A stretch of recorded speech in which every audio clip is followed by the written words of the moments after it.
Boa noite, igreja, graça e paz, amém? Vamos abrir nossas Bíblias em Apocalipse, capítulo 2, verso 8 ao verso 11. Continuemos nossa caminhada em Apocalipse, as 7 igrejas. Estamos na segunda igreja. Ainda temos Pérgamo, Tiatira, Sardes, Filadélfia e Laodiceia.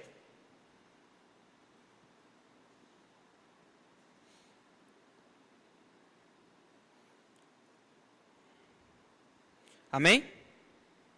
Está ali também, né? Vai botar ali, Dudu? Diz assim a palavra do Senhor. Ao anjo da igreja em Esmirna, escreve: estas coisas diz o primeiro e o último, que esteve morto e tornou a viver.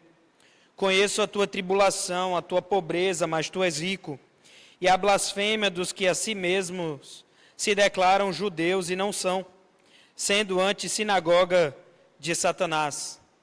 Não temas as coisas que tens de sofrer. Eis que o diabo está para lançar em prisão alguns dentre vós, para ser dispostos à prova, e tereis tribulação de 10 dias. Sê fiel até a morte, e dar-te-ei a coroa da vida. Quem tem ouvidos, ouça o que o Espírito diz às igrejas.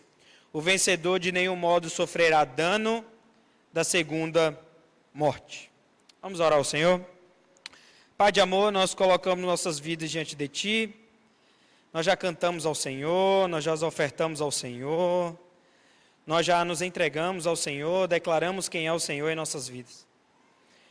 Mas agora pedimos para que o Senhor fale aos nossos corações, trazendo ânimo, trazendo desafio ao nosso coração para que possamos nos tornar cada vez mais parecidos com Cristo. Em nome de Jesus, amém. Meus irmãos, em 2004, tempinho já, né? Acho que todo mundo aqui tem idade para eu falar de 2004, né? Em 2004, menos vocês, né? Deixa eu contar uma coisa para vocês. Em 2004, houve os Jogos Olímpicos de Atenas. Vocês lembram disso, não? Mas teve dos pontos mais importantes ali, ou que mais foi destacado nas Olimpíadas de Atenas, foi a corrida da maratona, né? Maratona tem 42 quilômetros, 200 e poucos metros, e foi destacado isso para o Brasil, porque por 35 quilômetros, um rapaz estava vencendo essa corrida. O nome dele era o brasileiro Vanderlei Cordeiro de Lima. E aos 35 quilômetros da maratona, um torcedor resolveu invadir as ruas de Atenas e ele simplesmente segurou Vanderlei, e Vanderlei volta a correr, mas devido à surpresa que aconteceu, ele perde ali a concentração, mas ainda assim chega em terceiro lugar e ganha medalha de bronze. Só que vocês dois, principalmente, Cauã e Caleb, ninguém nem lembra quem foi o vencedor. Mas todo mundo lembra que Vanderlei foi parado por um torcedor no meio da maratona. Eu tinha 10 anos de idade e eu me lembro de entrar ao vivo na Globo. A cena, porque faltavam 7 quilômetros, ele provavelmente iria ganhar, ele estava a 25 segundos de distância do segundo colocado, ele provavelmente iria ganhar, a Globo entra ao vivo, nossa, medalha de ouro para o Brasil, inédito na maratona, e o camarada resolve intervir ali na sua corrida. É muito interessante porque a igreja de Esmirna, ela tem como destaque justamente uma rivalidade, não apenas com a Ásia Menor, mas também com Atenas. Esmirna era um dos lugares onde havia uma disputa de jogos mais importantes daquela época, uma espécie de Jogos Olímpicos de Esmirna. Das 7 igrejas do Apocalipse, Esmirna é a única cidade que ainda continua de pé.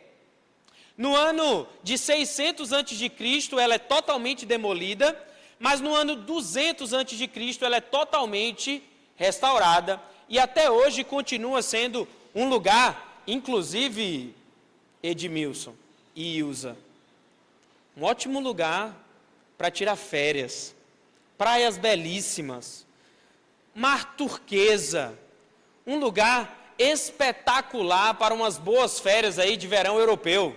Vê, Edmilson? Viajar, tirar férias. E aí, essa cidade tem algo em torno de 250 mil habitantes, na época muito grande, uma grande concorrente da igreja de Éfeso, porque Éfeso queria ser a mais famosa, a mais importante, mas Esmirna também tinha a sua importância. Mas o ponto é, o que é que Deus quer falar para a igreja de Esmirna?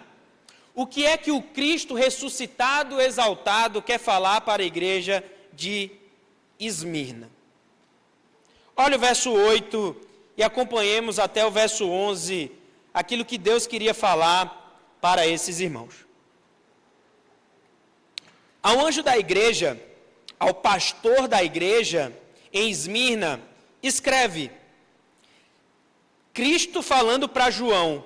João, escreve à igreja de Esmirna. Estas coisas diz o primeiro e o último, que esteve morto e tornou a viver. As cartas do Apocalipse, ela tem regras, ela tem um formato, e esse formato sempre começa com um destinatário, e o destinatário é a cidade de Esmirna, ou melhor, é o próprio Cristo, que ele se reconhece de que maneira? Primeiro e último. Por quê? Havia entre as 7 igrejas do Apocalipse uma certa competição de qual que era a cidade mais importante da Ásia Menor. E Esmirna disputava com Éfeso. E a proposta do texto aqui é Jesus lembrando esse povo o seguinte: olha, para com isso. Não é sobre essas disputas de quem é melhor, maior, mas é sobre quem é o primeiro e quem é o último, que sou eu. Portanto, não interessa se você é a maior, se você é a menor, interessa quem é o primeiro e quem é o último. Além disso, esse que escreve é aquele que estava morto e tornou a viver. É impressionante a linguagem de Cristo, porque, irmãos, nós estamos falando de uma cidade que justamente aconteceu isso. Ela foi morta, mas reviveu. Parece que quando o Cristo fala através do apóstolo João, olha, quem está falando é alguém que sabe o que vocês passam. Alguém que sabe o que é morrer, mas também ressuscitar. Esse Cristo, o primeiro e último, aquele que morreu e que tornou a viver, diz o seguinte à igreja de Esmirna. Diferente de outras 5 igrejas, somente Esmirna e Filadélfia são igrejas que o apóstolo João não escreve coisas negativas sobre essa igreja.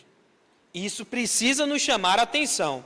E ela começa dizendo o seguinte no verso 9: conheço a tua tribulação. Olha, igreja de Esmirna, eu sei o que você está passando. Eu sei a luta que você está passando, que você vive e que você enfrenta. E essa luta, ela vem e tem gerado 2 coisas na igreja de Esmirna. Está ali. Conheço a tua tribulação. Qual que é a primeira tribulação? A pobreza. O que acontecia? A igreja de Esmirna, a cidade de Esmirna era considerada pelo Diocesiano um dos lugares mais importantes do império, porque era o lugar onde o César Diocesiano era mais louvado. E o que aconteceu? Porque a igreja resolveu não se prostrar diante de César, passou a ser o lugar onde o povo mais sofre perseguição. Como que era essa perseguição? Eles iam nos negócios das pessoas da igreja e tacavam fogo. Eles iam nas casas dos crentes, invadiam e tacavam fogo. Por isso que eles ficaram pobres. Mas o texto traz para a gente uma notícia interessante. Vocês são pobres, mas vocês que são ricos. A pobreza de vocês gerou uma riqueza em vocês. A gente vai falar mais na frente sobre essa riqueza. A segunda consequência da tribulação são as blasfêmias. Essa palavra grega significa oposição. A tribulação vem por causa da oposição que vocês enfrentam. Que oposição? Não só do Império Romano, mas tinha os camaradas judeus que gostavam também de arrumar confusão com os cristãos. Na cabeça dos judeus, cristãos era simplesmente uma seita que nasceu do judaísmo. Sendo essa seita, a proposta era: eu faço negócios com Roma, os judeus, e Roma me protege. E os cristãos? Os cristãos resolveram não se prostrar diante de César, portanto, o direito de segurança dada pelo imperador foi retirado. A oposição dos que a si mesmos se declaram judeus, mas não são. Antes, eles são sinagoga de Satanás. Sinagoga de Satanás, aqui a ideia é, sinagoga era o lugar para os judeus onde Deus morava, onde Deus habitava, aquilo que nós entendemos como templo no Antigo Testamento. E o que o apóstolo João está escrevendo e Cristo está falando é o seguinte: esses judeus que perseguem vocês, sabe o que está acontecendo? Eles estão sendo usados por Satanás. O corpo deles virou habitação de Satanás. Moradia de Satanás. Portanto, eu sei que vocês têm passado as dores, as dificuldades, as tribulações de vocês. Isso tem gerado em vocês uma pobreza e tem gerado uma oposição clara dos judeus que tem sido utilizado por Satanás para fazer coisas contra vocês. Mas qual que é a resposta do nosso Deus diante desse cenário? Diante do cenário em ver os seus filhos amados pobres e morrendo em nome de Deus. Verso 10. A primeira resposta de Cristo é: não temas as coisas que têm de sofrer. E eu adoro, por isso que eu amo estudar a palavra do Senhor. A palavra não aqui, ela pode ser substituída por ninguém. A proposta, a primeira palavra de Deus para esse povo é: não tenham medo de ninguém. Está ali. Não tenham medo de ninguém que esteja fazendo vocês sofrerem. Para que temer esse povo? Não corram, não fujam, não temam essas pessoas. Segunda resposta, que vem numa espécie de profecia, de algo que está para acontecer, é que eis que o diabo está para lançar em prisão alguns dentre vós, para serdes postos à prova e teres tribulação de 10 dias. Vamos lá. Primeiro, eis que o diabo está para lançar em prisão alguns dentre vós. Não tenham medo de ninguém. Sabe por quê? Porque diabo está usando o sistema e as pessoas para que vocês sejam presos. E naquela época o Império Romano não prendia por qualquer coisa. Havia pelo menos 3 justificativas para a prisão: coerção, espera de julgamento e espera de execução. Com certeza, os nossos cristãos, irmãos amados daquela época, não estavam sendo presos por coerção. A ideia é: eu vou prender vocês para que vocês sejam levados para serem mortos. E Cristo está dizendo para eles: ó, não se preocupa não, não tenham medo de ninguém. Sabe por quê? Porque vocês vão ser levados para a prisão. A segunda parte diz que isso faz parte de algo, tem um propósito. E o propósito dessa perseguição é para que vocês sejam postos à prova. Como assim? Isso mesmo. Eduardo, se possível, coloque para mim aí 1 Coríntios, capítulo 10, versículo 13, para que a gente possa entender como que funciona essa ideia de Deus nos colocar à prova. O apóstolo Tiago já coloca para a gente uma primeira questão.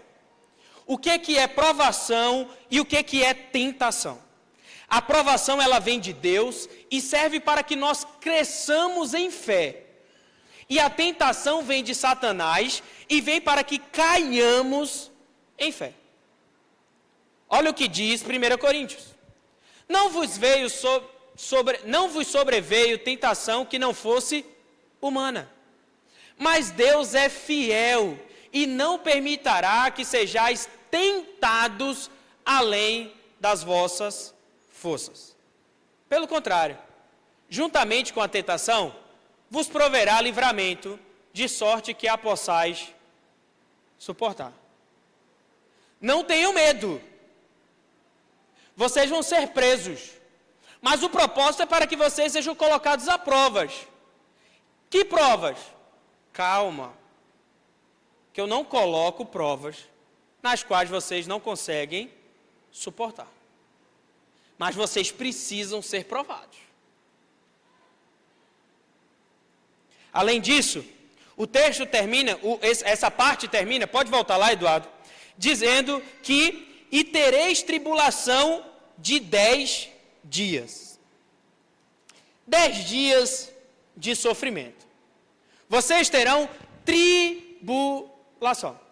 Nós não podemos esquecer da tribulação por vir, do fim dos tempos. Não podemos esquecer dela, porque aqui prefigura esse momento. Aponta para aquele momento. Aponta para o momento em que haverá uma grande tribulação, que todos nós passaremos. E a igreja do Senhor também. Mas é muito interessante essa proposta aqui, sim. Por que uma tribulação de 10 dias específicos?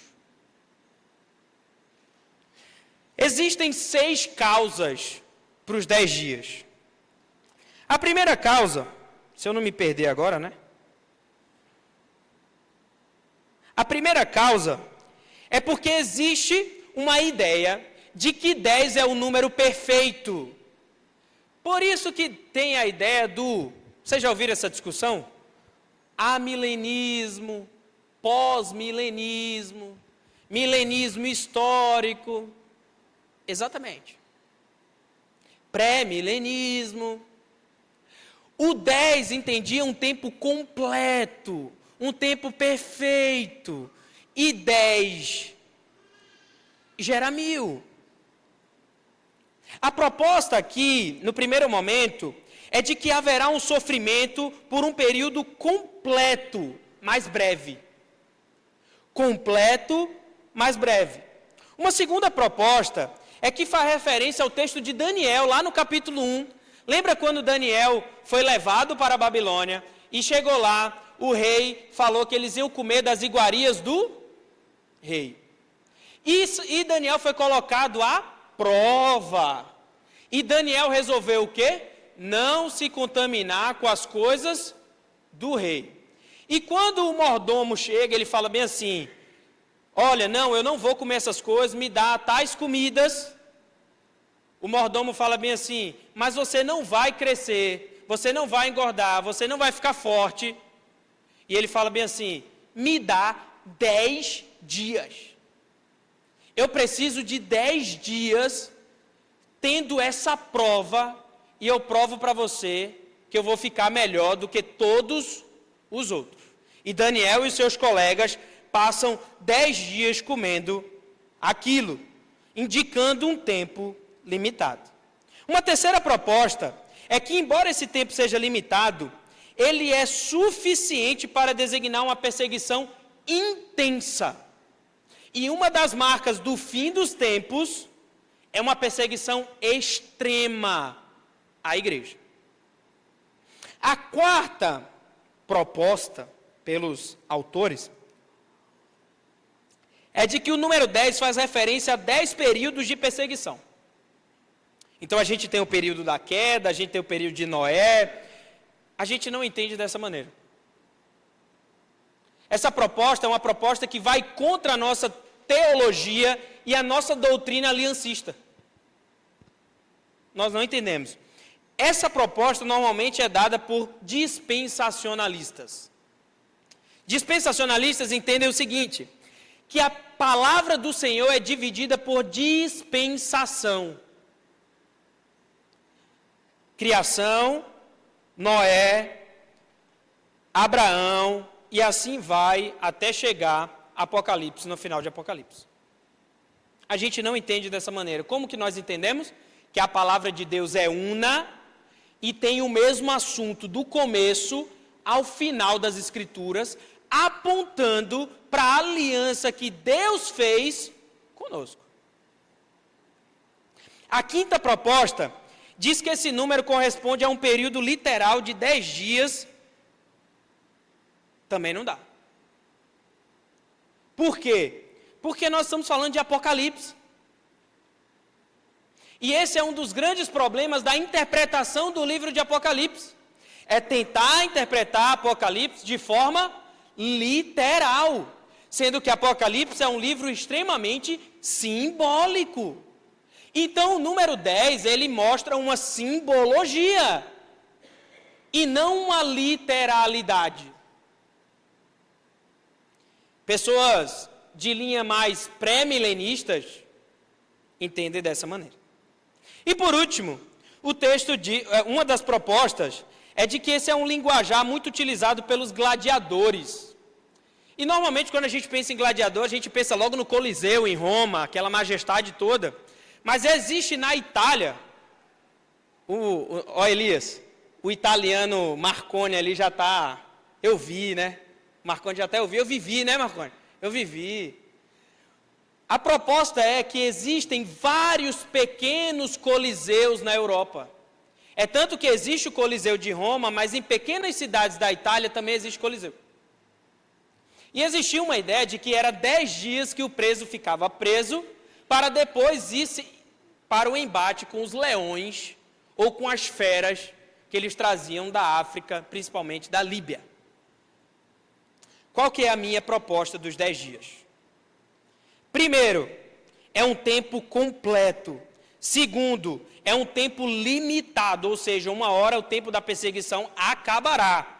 E terceiro, um tempo de bastante intensidade. A proposta de Jesus aqui é, não se preocupa não, porque eu vou colocar vocês à prova, e essa prova vai ser completa, intensa, e vai ser limitada. E ele termina, o verso 10, fazendo a terceira proposta para os irmãos de Esmirna. No meio disso tudo, eu peço para você uma coisa. Ser fiel até a morte, e dar-te-ei a coroa da vida. Qual que é a proposta de Cristo? Prova. Seja fiel. Não caia. Não caia. E se você não cair, eu vou te dar a coroa da vida. A coroa da vida é Esmirna, como eu já disse, tinha os seus Jogos Olímpicos. E para as pessoas que moravam em Esmirna, colocar a coroa... Como é o nome daquela florzinha, daquela... Alguém sabe o nome daquela... Da folha que coloca na coroa? Acho que é de louro, né? Como é? Eu não entendi o que você falou. É louro mesmo? Em vez de colocar aquela coroa, a proposta de Cristo é, eu vou te dar mais. Vocês jogam, vocês treinam, vocês competem por causa de uma coroa que poucos dias depois essa folha murcha. Mas eu vou dar para vocês uma coroa eterna, uma coroa de vida. E ele termina no verso 11 dizendo, quem tem ouvidos ouça o que o Espírito diz às igrejas. E ele termina agora dizendo, o vencedor, mais uma vez, trazendo para a linguagem que os cidadãos de Esmirna iriam entender, o vencedor de modo nenhum sofrerá dano da segunda morte. A grande promessa é: vocês vão penar mesmo. Vocês vão ter danos mesmo. Porém, é só essa. É só por enquanto. Ela é intensa, mas ela é curta. Porque a promessa que eu tenho para vocês é que vocês vão passar uma eternidade inteira sem sofrimento, sem dor, sem tribulação, sem oposição, sem medo da morte, sem medo de Domiciano. Vocês vão ficar tranquilos o resto da vida. Portanto, aquele que permanecer fiel e colocar a coroa da vida, de nenhum modo sofrerá a segunda morte. Aplicações ao nosso coração. Primeira coisa que me vem ao meu coração é a seguinte: o que é que nós buscamos no dia a dia da nossa vida? Os cidadãos de Esmirna estavam buscando proeminência. Os cidadãos de Esmirna estavam querendo ser fortes, reconhecidos. Reconhecidos é uma palavra muito boa no tempo de hoje, né? Todo mundo quer ser reconhecido. Todo mundo quer ter o seu nome célebre. Todo mundo quer marcar uma geração. E Jesus vem com uma resposta para ele, dizendo bem assim: olha, a nossa vida é sobre quem é o primeiro, sobre quem é o último, sobre quem morreu e sobre quem ressuscitou. Para de ficar querendo ser o primeiro. Para com isso. E é interessante isso, sabe por quê? Porque eu fico olhando assim na época do meu pai, né? Meu pai tem 59 anos de idade. E eu fico pensando na época do meu pai. Meu pai nasceu no interior do Pernambuco, coitado, com 4 anos o pai dele foi embora. Esse negócio de fugiu e tal. Viveu numa pobreza tremenda na infância, minha mãe também, no sertão pernambucano. Nunca pensou na vida em ter grandes coisas.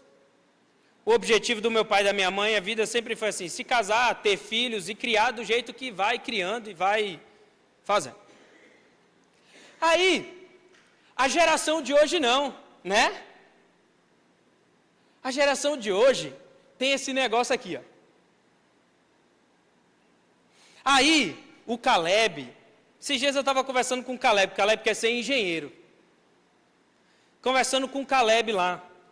Aí eu falei: Caleb, se você fizer engenharia tal, você pode trabalhar no Google. No Google? Essa geração, ela já vê possível.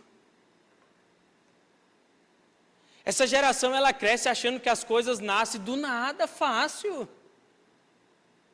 E elas começam a doar a vida inteira delas para isso. E tem hora que a gente esquece quem é o primeiro, quem é o último, quem morreu e quem ressuscitou. A nossa vida não é para fazer a nossa vida célebre, não. O nosso nome célebre, não. É para fazer o nome do nosso Salvador célebre. Segunda aplicação para a gente é o seguinte: existe uma palavra aqui, uma expressão utilizada no texto, que de grande maneira nos chama a atenção. O texto fala que vocês são pobres, mas aí que vocês são ricos. Como assim? Vamos lá. Por que que o povo de Esmirna é rico? Por 2 motivos. Porque sofre por Cristo e porque permanece em Cristo. Nada a ver com o que a gente entende de quem é rico, né? Quem é rico hoje? Eu estudei numa escola no meu ensino médio. Porque a geração do meu pai, o sonho era fazer que os filhos estudassem, né? Eu nunca estudei, então... Meus pais se esforçavam para colocar a gente numa escola. E essa escola era uma escola muito focada em vestibular. Então, desde o primeiro ano, você já vai fazendo as provas, não sei se é assim ainda, viu, Wilson? Se não for, você me corrige. Eram bimestrais. Todo bimestre a gente tinha que fazer prova. Ainda é assim? É assim, né? Então, a gente ia lá fazer prova. Ia fazer prova de matemática. Aí tinha lá o FMG. Aí tinha lá nas questões as provas dos vestibulares. E a gente tinha que, né? A gente não, né? Os meus colegas lá tinham que se esforçar muito para aquilo. E vários dos meus colegas hoje são médicos. Vários. Inclusive, dessa última vez que eu fui para Porto Velho, a Priscila foi a uma médica que foi minha colega de sala, de escola. E quando gente antiga se encontra assim, né? Perguntar de todo mundo da sala, né? Como é que o povo tá? E, irmãos, era um desejo tão grande que eu via naqueles meus colegas de ser médico, que eu ficava bem assim, rapaz, eu acho que eu sou doido. Porque não é possível. Por que esse povo quer ser médico? Por que esse povo quer ser só profissão que dá dinheiro? Olha onde eu vim parar, seu Ademir. Porque está todo mundo atrás dessa riqueza. Só que não é essa riqueza que o apóstolo João está falando para a igreja de Esmina. Ele está olhando para aquele povo que está pobre e está falando bem assim, como vocês são ricos. Vocês não têm casa para morar, os seus comércios estão queimados, mas vocês são ricos, porque a lógica do reino de Deus é inversamente proporcional à lógica humana. E por isso que o Evangelho precisa nos confrontar. E aqui eu estou querendo trazer uma palavra principalmente para as igrejas e para as pessoas que acreditam em teologia da prosperidade, triunfalismo, que é o quê? Crente não sofre. Os pastores dessa igreja, seu Ademir, triunfalistas, teologia da prosperidade, vão tudo escondido lá, se atender com o meu pastor lá de Porto Velho, que é psicólogo. Escondido. Tem que deixar o carro uma quadra longe do consultório, porque não pode mostrar fraqueza, não.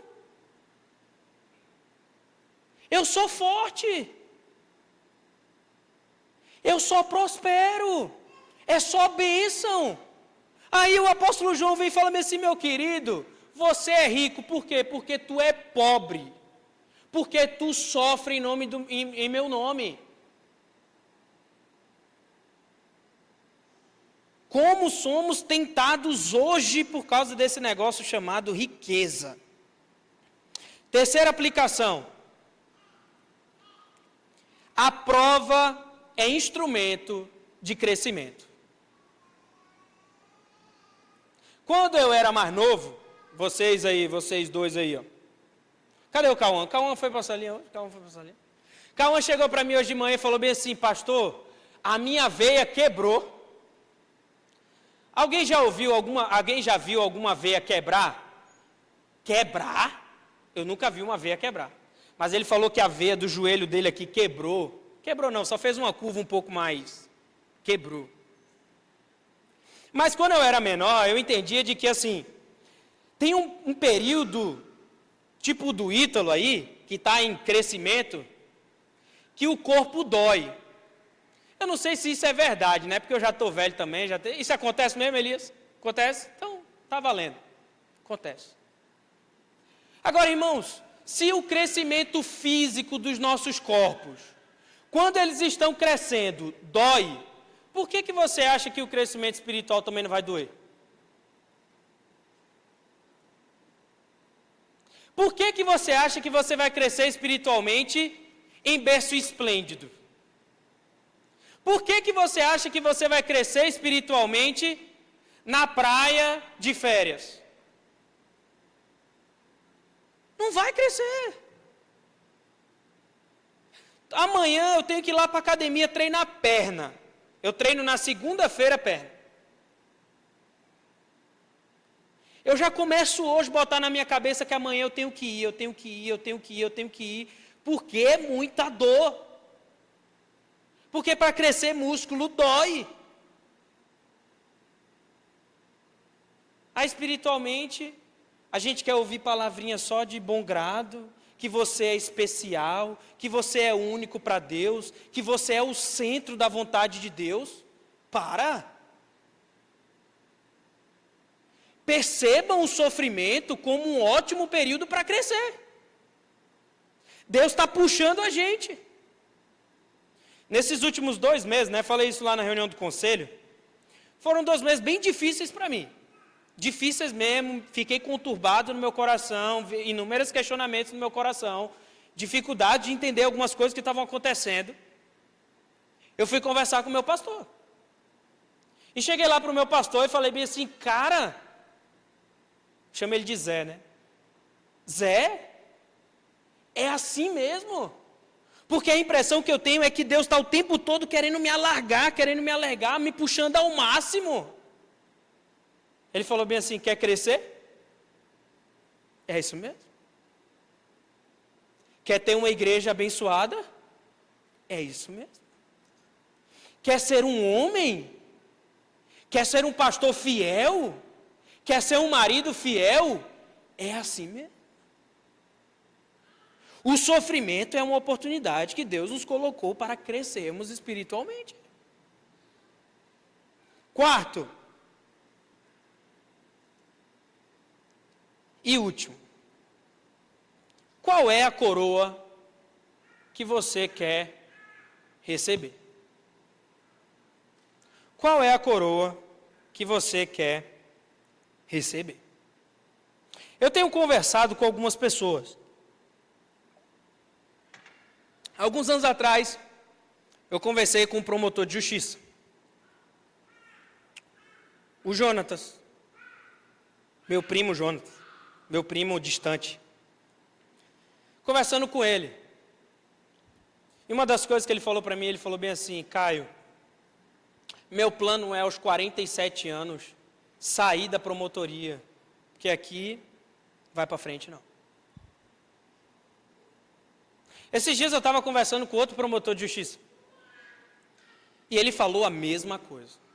Estou me planejando para chegar a uma determinada idade, pedir para sair, porque aqui não vai. Por último, eu conversei com o padrasto do Johnny, que é juiz lá no Mato Grosso. A mesma coisa. Eu fico num questionamento, que é bem assim. Como é que pessoas do alto escalão, do judiciário brasileiro, que recebem valores muito maiores do que a grande média do Brasil, quando chegam em determinado momento, mostram uma grande frustração em suas vidas.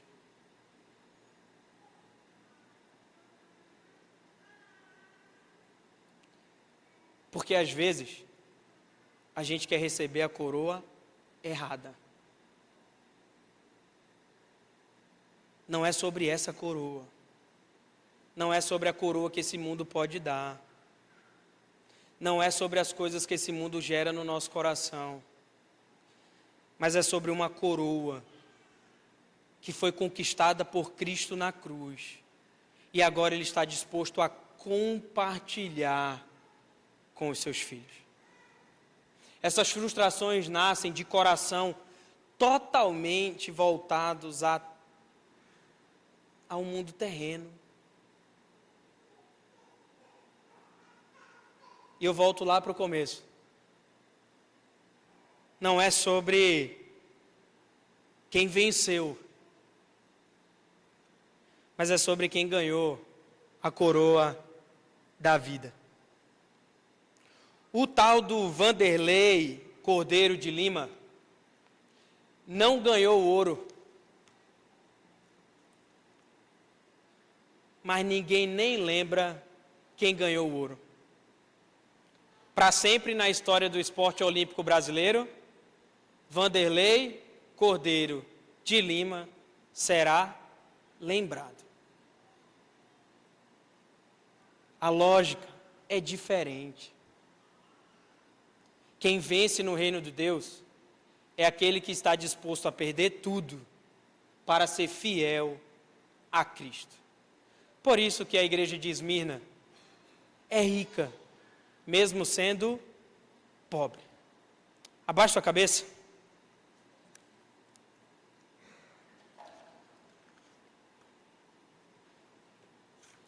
E eu quero que você pense nesse momento, o que é que você tem pedido a Deus? Porque normalmente aquilo que você pede a Deus é aquilo que move seu coração, né? É o que seu coração está cheio.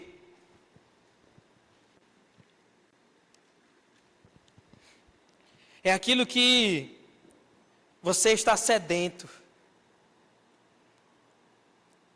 Que coroa você quer colocar na sua cabeça? Coroa terrena, que o tempo corrói, que a folha apodrece, ou a coroa da vida?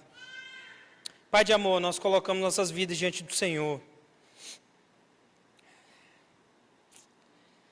consciente do quanto que nosso coração caminha por caminhos tortuosos. Muitas vezes nos perdemos nessa caminhada. Muitas vezes valorizamos coisas que não são dignas de Ti.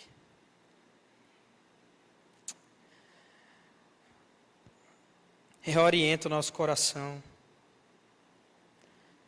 Traz nosso coração para o primeiro amor de novo. Reorganiza nosso coração, nossas prioridades. Coloca o nosso coração no lugar que ele deve estar.